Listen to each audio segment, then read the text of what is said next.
Sen men ul almalı dersimi şikefi qov belli. Ertirinde, ine ertir şembe. Bular bir belli bir zat. Bir neçe adamlar var yerin yüzünde, milyon hain sallar var ertiye kalacak gelir. Bu elbette belli zat.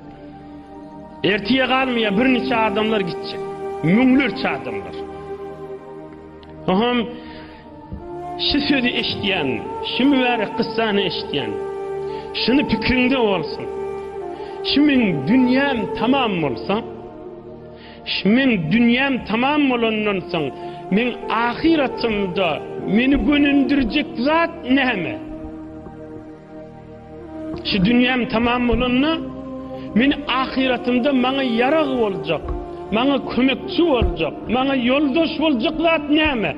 Şun fikrini bolmalı. Vaktin geçirmeliler.